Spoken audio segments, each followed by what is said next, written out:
First of all congrats to Man United and Erik ten Hag defying massive odds, overcome almost impossible tasks by beating Man City, winning the FA Cup, secure the spot to Europa League, pushing rival Chelsea to European Conference League, and Newcastle out of Europe competition completely. What a moment, including a masterful performance by all Man United players during the final, brought us easily the most satisfying victory of all season. As per right now, the most outrageous 23-24 season in terms of drama or everything had come to its end. With the continuity of stay and sell series for Man United, it's time for the most crucial area of position, the midfield. So in this video, we'll be discussing each Man United midfield apart from academy players, their quick glance of their strength and weakness in their game, and should Man United go for either stay or sell for the players.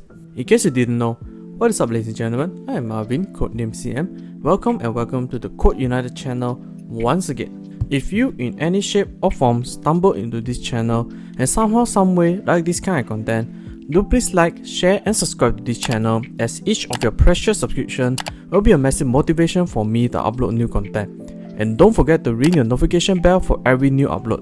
With that said, let's get straight into the video. Kickstarting with the more obvious but downright a really unfortunate one, Casemiro. Casemiro, before joining Man United, had been viewed as one of, if not the best holding midfielder in the world.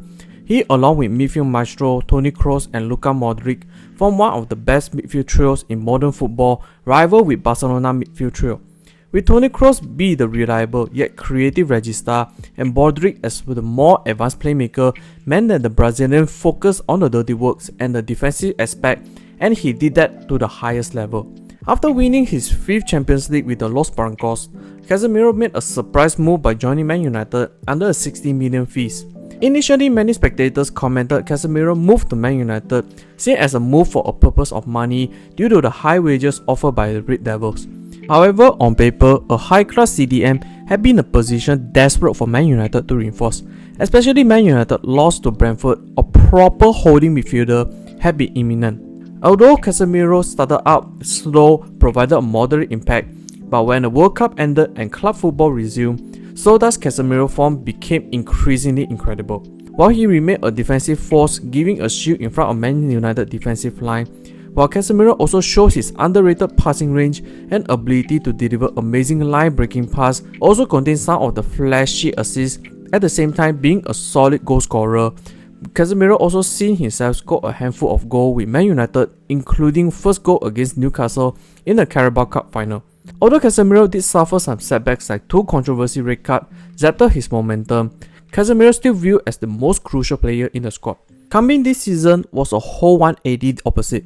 Casemiro coming into this season almost looked like a shell of his former self, looked out of pace, his prized defensive capability dropped a lot, and ball retention awareness also dropped significantly. In a certain situation, Casemiro even responsible some of the goals conceded, hence Man United loses important points. In some matches, Casemiro even became a liability for Man United. Best example were FA Cup final.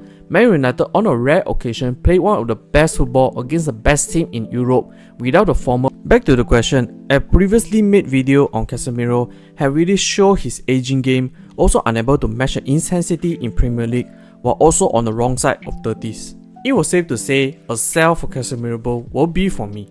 Moving to Eriksen, the Danish playmaker joined Man United on a free transfer with short spell returned to football in Brentford after suffering a life-threatening health problem in the Euro 2020. The signing of Eriksen on a free was viewed to be a fundamental player for Man United, thus to be the deep-lying playmaker due to Man United's long history unable to effectively playing out from the back under the lack of ability from Fred and McTominay. And during the early part of Erik ten Hag's first season, Eriksen was a key player featured in almost all matches for the Dutch manager.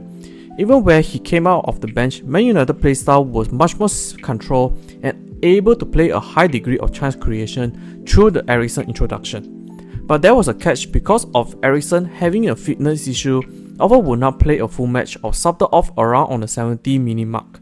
Besides, Eriksen's lack of physical also brought him massive downside as he was quite easily dispossessed by other opponents and struggled to keep up the intensity when it comes to counter-pressing opponents. His stat thus shows that Eriksen ranked fairly low on a defensive contribution because of his low fitness. Furthermore, his injury occurred during the reading game, bringing his fitness even at the worst place where he looks far more reliable when it comes to maintaining the energy on the pitch. This led to Eriksen rolling down the pecking order in Man United as he went from a 40 plus appearance for Man United last season to just past half of 20 plus appearance for the Red Devil. Back to the question, Eriksen had been a professional, a rare true playmaking player within the squad. However, his fitness issue had been a key factor for him to unable to maintain the intensity in the Premier League. Plus a report of him unhappy for his playing time, Eriksen can be another comfortable sell.